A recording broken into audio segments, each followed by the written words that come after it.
real quick, you mentioned Zelda. Is that just game of the year? I don't know if you've had an opportunity to just unload all your thoughts about Zelda. I do. Like, when I first started it, I was like, I think this is a little overrated. And everyone was talking about it being the best game ever made, and I was playing it. I was like, it's okay. And then I got a certain point, maybe after I did the first Big Beast, so at a certain point, I was just like, wait a second, this is it's a really magical world. It's just like just being in this wild world where I start to look at the environment in a way, because maybe it's the Korok seeds, or maybe it's just the variety of different things you just discover while you're going around this open world where you just don't know what's going to happen.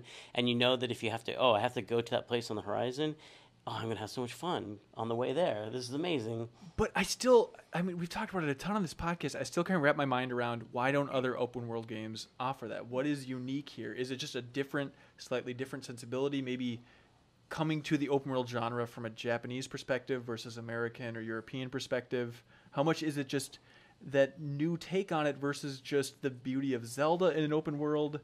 Help me understand why Breath of the Wild is so brilliant, because I agree, but what is it? I think there's a few things that they do that I appreciate, because I love big open world games, but sometimes they can feel like it's just a list of chores. Like there's just a million things on a map to discover that you're like not even really in the world anymore. You're just kind of like beelining for items on your hub and annotations. And here they like strip that from you. They allow you to like do it yourself. My mini-map. Yeah. Totally. Yeah. And it just feels like you're so much more like grounded and lost in the world. And then it's the design of the world itself. Like there's just so much intent behind the terrain and what you can see, and there always being something just like in the distance or in the horizon that you can see and point to and know that there's probably something over there, and there always is. There's always something exciting to find. I guess it just comes back down to variety, even in an open world setting, I guess. Or just how much they trust the player to.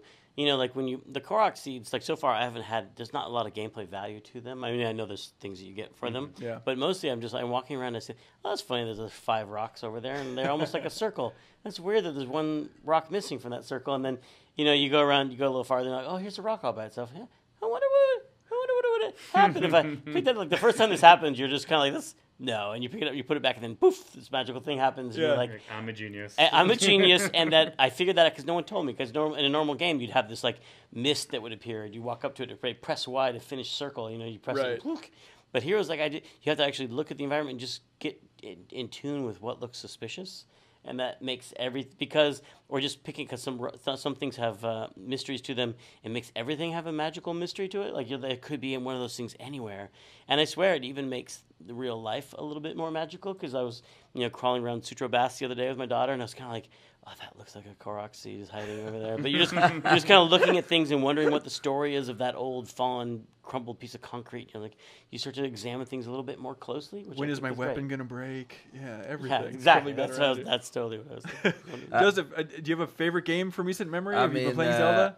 I played Zelda, and I really loved it for the first 25 hours of the units.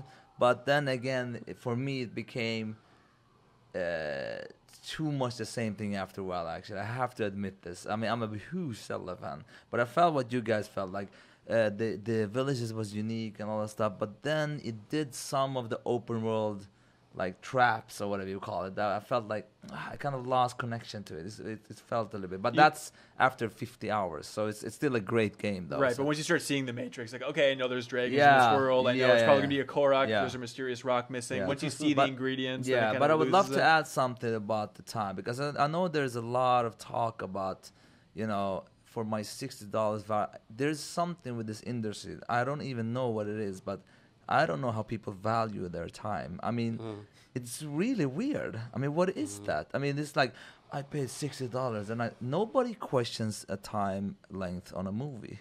Nobody, I mean, look, for me, it's like, don't you want to have, like, when you have good sex, does it... Is it like oh yeah? You have to explain that. Is it time? I mean, isn't it good to have an experience where you're like having a great time? What does time have to do with it? And it has to be value for your money, is what you're saying. No. But that's what I mean. It's like, you know what I mean? It's really weird. How do you value your time? Because it's weird. Because is it like if you do the same thing over and over again for 50 hours, is that a good value for your time? Isn't it better? And well, I don't think they're valuing their time. They're valuing what they imagine is the possibility of their time. Like if I buy a movie on Blu-ray, it's only 2 hours, maybe entertaining, but I could, if I wanted to, play it over and over and over again, so it's infinite. Yeah. You know what I mean? Which is not, of course, you're not going to, though. You're only going to watch that movie exactly. a few times, maybe, if you're lucky. And but people, it's like more that idea of like, oh, I think I could play this game for 90 hours. And it happens like in board games. There are these legacy games where you rip up cards, and I know like Pandemic Legacy, and you only play them once, and people are like, that game cost $50, and I can only play it like one time. But it's like actually it would take you about like 30 hours to finish this, and you know how many board games have you played for 30 hours? You know, and I think it's changing. I think people are. I hope so, because the only thing that worries me is that. You know, again, producers and publishers keep telling developers, like, you have to make it's not long enough, or so on and so on. And the problem is that developers repeat, you know, mechanics all the time, and the games become too repetitive, and so on and so on. I mean, you restart your game, but you have to play the other brother. You have to play the other character. I mean, there's twice as long. There's definitely a lot of content a way out. So I'm not too worried if you want to replay it and stuff. But that also replayability. You know, you hear publishers say that all the time. Replayability. But I mean, statistically, people don't even play the game once. Right. Yeah. I'm like, so I tell them like, what are you talking about? But they imagine, like, oh, but what do you mean I can't replay this? I want to think that I can. You know, sometimes how I feel. Sometimes I feel like gamers, like, you know, they want. When they want to eat, they want to have all the food on the table, but they only pick one thing. But it has to be there. It's like everything has to be there. Multiplayer, online, full screen, open world. I'm like, what? It's like, you know, when I was young, I mean, you know this better, but it's like, you bought a game for like $50, $60. You played for 3 hours, and you were like, oh my God. You were like, you know what I mean? So it's like, I'm not saying... You know, I mean, there's some people out there who are like, no, I do play games over and over and over again. Yeah, there are some. That's going to be but I think we're talking about the majority of people. Most people the majority, are going to, take the one grape. Yeah.